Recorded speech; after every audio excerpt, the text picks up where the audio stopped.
살다 보면 잠을 이룰 수 없을 만큼 가슴이 답답하고 피가 거꾸로 솟는 억울한 순간을 마주하게 됩니다. 누군가 나의 진심을 왜곡하고 하지도 않은 일로 나를 모함하며 부당하게 나를 깎아내릴 때 우리는 본능적으로 생존의 위협을 느낍니다. 손끝이 떨리고 심장이 터질 것 같은 공포 속에서 우리는 이 진실을 세상에 알리기 위해 필사적으로 목소리를 높이고 분노를 쏟아내곤 하죠. 내 말이 맞다고, 저 사람이 틀렸다고, 절규하는 그 뜨거운 항변은 나를 보호하려는 가장 원초적인 외침입니다. 하지만 오늘 제가 여러분의 인생을 뒤바꿀 만큼 차갑고도 예리한 진실 하나를 말씀드리겠습니다. 당신이 억울함을 참지 못해 목소리를 높이는 그 순간, 역설적이게도 당신을 공격한 상대방은 속으로 쾌재를 부르며 당신의 패배를 확신합니다. 당신의 목소리가 커질수록 주변 사람들은 사건의 본질이나 진실보다는 당신의 흐트러진 모습에만 집중하기 때문입니다.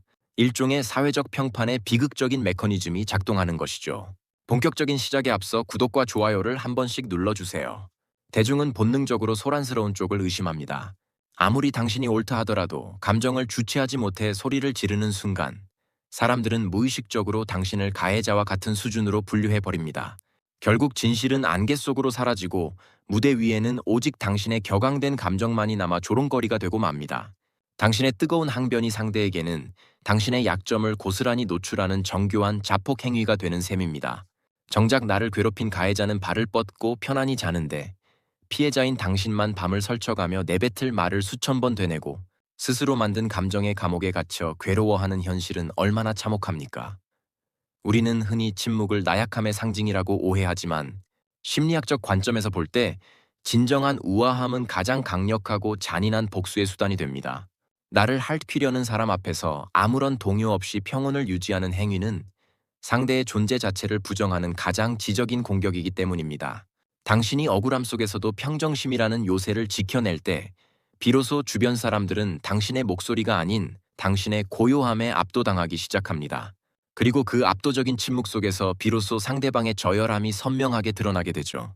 왜 우리의 뇌가 억울함 앞에서 이토록 쉽게 무너지는지, 그리고 상대를 가장 비참하게 만드는 6초의 마법과 뇌과학적 방어 전략에 대해 깊이 있게 파헤쳐 보겠습니다. 당신의 품격이 가장 날카로운 칼날이 되는 그 순간을 위해 계속해서 다음 통찰을 주목해 주세요. 왜 우리는 억울한 순간에 그토록 평정심을 유지하기 힘든 걸까요? 그것은 단순히 당신의 의지가 약해서가 아닙니다. 뇌과학적으로 볼 때 억울함은 심리적 스트레스를 넘어 우리 몸이 느끼는 실제적인 물리적 통증과 동일하기 때문입니다.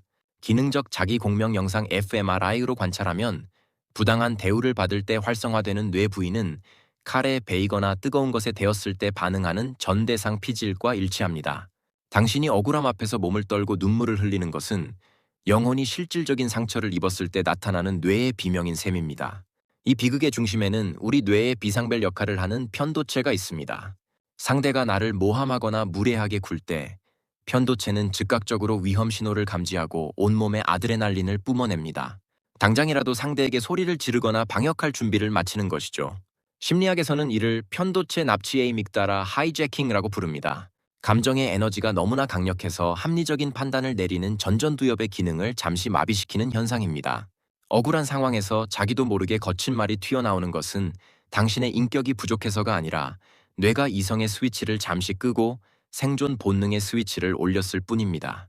하지만 여기서 우리는 정신분석학자 멜라니 클라인이 제시한 투사적 동일시라는 소름돋는 심리게임을 이해해야 합니다. 누군가 당신에게 억울한 상황을 만드는 행위는 사실 그 사람 내면의 오물을 당신에게 던지는 과정과 같습니다. 상대방은 자기 안의 열등감이나 불안을 견디지 못해 그것을 당신의 탓으로 돌리며 쏟아내죠. 이때 당신이 격하게 반응하며 분노를 표출하는 순간 당신은 상대가 던진 그 부정적인 오물을 고스란히 뒤집어쓰게 됩니다. 결국 상대가 설계한 각본 속으로 걸어 들어가 그가 원하는 괴물의 역할을 당신이 대신 수행해주는 셈입니다. 상대가 던진 오물을 내 마당에 들이지 않는 유일한 방법은 반응하지 않는 것입니다. 품격 있는 이들은 이 편도체의 폭주를 제어하는 6초의 근력을 가지고 있습니다. 전전두엽이 다시 주도권을 잡기까지 필요한 최소한의 시간, 그 6초만이라도 반응을 늦출 수 있다면 뇌의 통증 회로는 차단되고 차가운 이성이 다시 작동하기 시작합니다.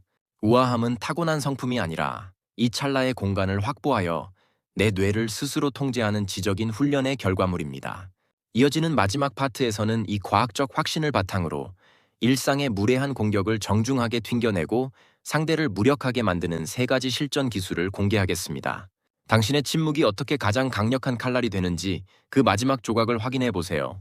이제 우리는 이해를 넘어 당신의 영혼을 갉아먹는 무례한 공격으로부터 스스로를 지켜낼 구체적인 방어 기술을 손에 쥐어야 합니다.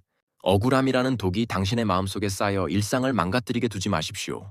상대가 당신의 마당에 오물을 던지려 할 때 우아하게 그 오물을 튕겨내어 다시 가해자의 품으로 되돌려주는 실전 기술 세 가지를 제안합니다.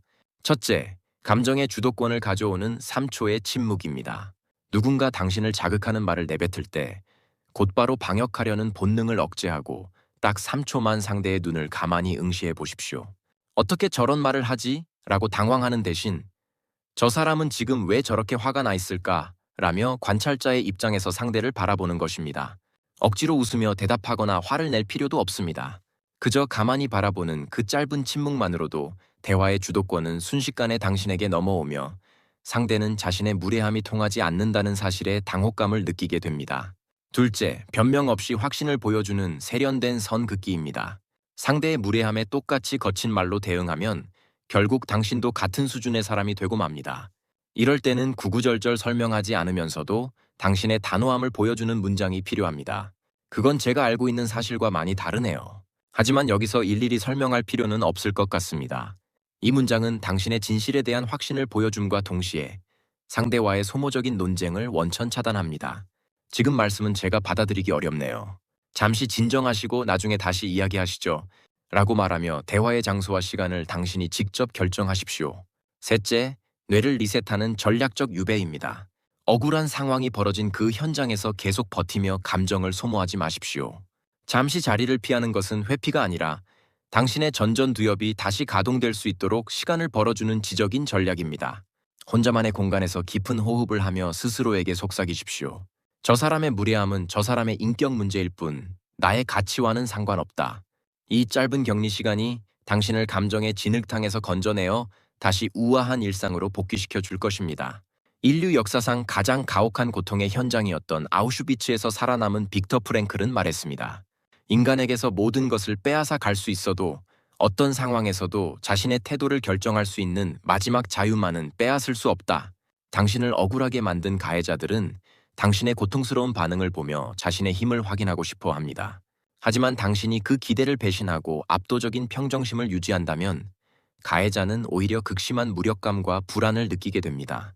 가장 품격 있는 복수는 상대보다 더 행복하고 우아한 삶을 살아가는 것입니다. 상대가 당신의 추락을 기대하며 지켜보고 있을 때 보란듯이 평온한 일상을 가꾸어 나가는 모습이야말로 그들에게 줄 수 있는 가장 치명적인 타격입니다. 당신의 우아함은 무례한 세상에 던지는 가장 세련된 경고장이자 평생을 성실하게 살아온 자신에게 주는 가장 귀한 선물입니다. 폭풍 속에서도 흐트러짐 없는 거목은 그 존재 자체로 경외심을 자아냅니다. 이제 타인의 시선이라는 낡고 왜곡된 거울을 깨뜨리십시오. 당신은 타인에게 이해받기 위해 태어난 존재가 아니라 당신만의 고유한 삶을 우아하게 완성하기 위해 존재하는 예술작품입니다.